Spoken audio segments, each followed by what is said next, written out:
அப்பாவுக்கு ரொம்ப சீரியஸு, உயிர் பிழைக்கிறதுக்கே வாய்ப்பில்ல அப்படின்னு சொல்லிட்டு ஊர்லேருந்து ஃபோன் வரவுமே, நாங்கள் வந்து அடிச்சு பிடிச்சு கிளம்பியாச்சுங்க. நைட்டு வந்து பஸ்ஸில் தான் போனேன். பஸ்ஸில் நான் தனியாக தாங்க போனேன். ஒரே ஒரு டிக்கெட் தான் இருந்துச்சு. கொஞ்சம் முன்னாடி தான் எனக்கு ஃபோன் வருது. ஒரு 10 நிமிஷத்துக்கு முன்னாடி ஃபோன் வருது. பார்த்தா அன்றைக்கி ஒரே ஒரு டிக்கெட் இருந்துச்சு.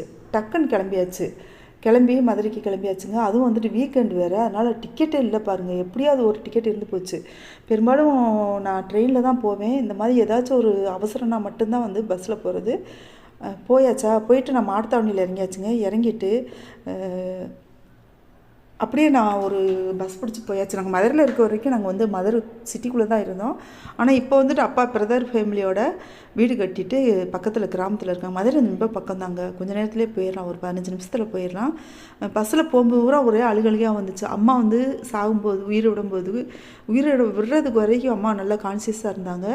அப்போ என்ன சொன்னாங்க அப்படி சொன்னால், என்னை நல்லா பார்த்துக்கிட்டீங்க, அதே மாதிரி அப்பாவையும் பத்திரமா பார்த்துக்கோங்க, உங்கள்கிட்ட தான் நம்பி விட்டுட்டு போகிறேன் அப்படின்னு சொல்லிட்டு எங்கள் கையில் பிடிச்சி கொடுத்துட்டு அவங்க உயிர் போயிடுச்சு. அதனால் பாருங்கள், நான் வந்து மாதத்துக்கு ஒரு தடவை அப்பா போய் பார்த்துட்டு வந்துடுவேன். இங்கே பெங்களூருக்கு வந்த பின்னாடி அந்த மாதிரி பார்த்துட்டு வருவேன்.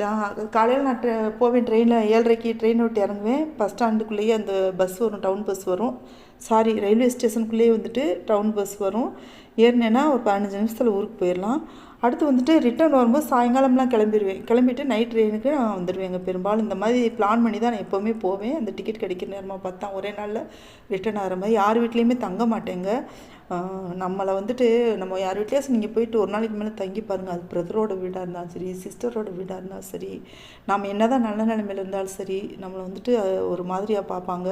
அதனால் பெரும்பாலும் பார்த்திங்கன்னு சொன்னால் நான் போய் தங்குற வேலையை வச்சுக்க மாட்டேன். போகிறவங்க யார் வீட்லேயுமே இது வரைக்கும் அப்படி தான், யார் வீட்லேயும் போயிட்டு முடிஞ்ச வரைக்கும் சாப்பிட்றத அவாய்ட் பண்ணிடுவேன். வெளியிலேயே சாப்பிட்டு போயிடுவேன்.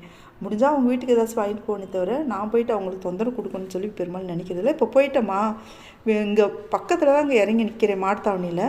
எனக்கு ஒன்றுமே புரியலை, ரொம்ப மனசு கஷ்டமாக இருந்துச்சா. அப்போ வந்துட்டு என்னாச்சு அப்படின்னு சொன்னால், அந்த வெளியில் இறக்கி விட்டாங்க.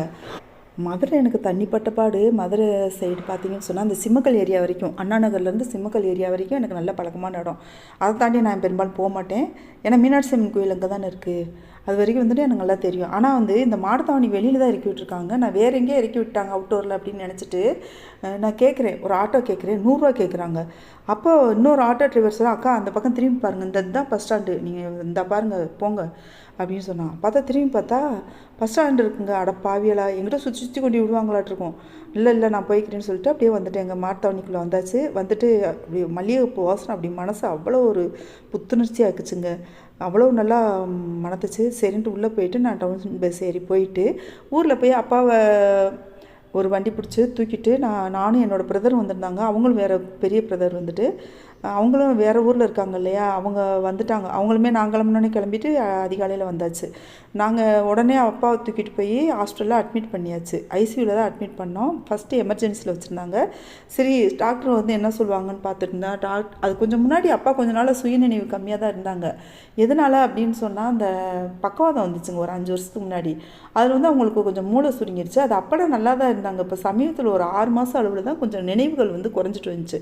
மற்றபடி அவங்க சாப்பிடுவாங்க, எந்திரிச்சு நடப்பாங்க, எல்லாமே செய்வாங்க. அவங்களே வந்துட்டு எல்லா வேலையும் செஞ்சுக்குவாங்க. ஓரளவுக்கு சுயநினைவு குறைஞ்சிட்டே வந்துச்சு.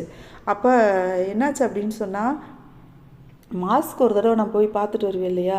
இப்போ வந்து டாக்டர் என்ன ஸ்கோப் கொடுத்தாங்க அப்படின்னு சொன்னால், பெரிய டாக்டர் வரவங்க என்ன செய்கிறாங்க, அந்த ஹாஸ்பிட்டல் நான் பார்த்தது வந்துட்டு ரொம்ப ஒஸ்ட்டான அனுபவங்க. ஆனால் பெரிய டாக்டர் நல்லா ஸ்கோப் கொடுத்து பேசுகிறாங்க. நம்ம மனசு உடஞ்சிடக்கூடாதுன்ட்டு பார்த்து கவனமாக தான் பேசுகிறாங்க. அப்போ என்ன சொல்கிறாங்க அப்படின்னு சொன்னால், அப்பாவுக்கு வேறு எல்லா டெஸ்ட்டும் எடுத்துட்டோம்மா, எந்த ஒரு பிரச்சனையுமே கிடையாது. அவங்களுக்கு வந்துட்டு இந்த பக்கவாதம் வந்ததால் கொஞ்சம் மூளை சுருங்கியிருக்கு, அதுதான் பிரச்சனை. இது வந்து கொஞ்சம் கொஞ்சமாக ரெக்கவர் ஆகிறதுக்கு சான்ஸ் இருக்குது அப்படின்னு சொன்னாங்க. இதே சிச்சுவேஷன் நடந்திருக்கு. எங்கள் அப்பாவுக்கு சுத்தமாக சுயநினைவு போயிடும். திடீர்னு இப்போ நல்லாயிருவாங்க. மதுரைக்கெல்லாம் வண்டி எடுத்துகிட்டுலாம் போயிட்டு வருவாங்க, நல்லாயிருவாங்க. சுத்தமாக அப்படி ஒரு பிரச்சனை இருந்ததே தெரியாது. அடுத்து கொஞ்சம் நாளில் பார்த்தீங்கன்னா திருப்பி கொஞ்சம் சுயநினைவு குறைய ஆரம்பிக்கும். இந்த மாதிரி தான் அவங்களோட லைஃப் போய்கிட்டு இருந்துச்சு. சரி, அவங்களை தொந்தரவு பண்ண வேணாம், அவங்க போக்கிலே விட்டுறலாம் அப்படின்னு சொல்லிட்டு விட்டாச்சு எல்லாருமே. அடுத்து பார்த்திங்கன்னு சொன்னால், அப்பா வந்து மிலிட்ரி மேன், ரொம்ப ஸ்ட்ராங்கானவங்க, எந்த ஒரு இதுக்குமே கலங்க மாட்டார்.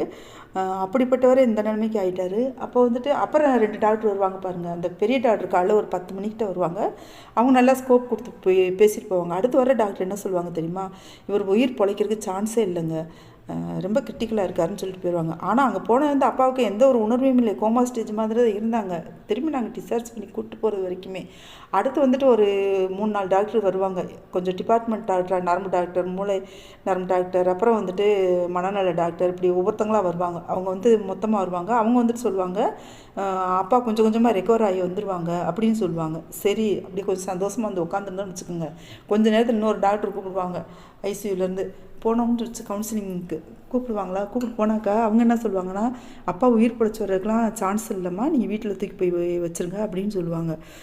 ஏப்பா எங்கப்பா இருந்து கிளம்பி வர்றீங்க இப்படிலாம், என்னப்பா இப்படி மனசையே வேதனைப்படுத்துறீங்க, நம்மளையும் பக்கத்து பெட்டில் இப்போ அட்மிட் பண்ணிடுவீங்க போல இருக்குது அப்படின்னு மனசு ரொம்ப வேதனையாக இருக்கும்.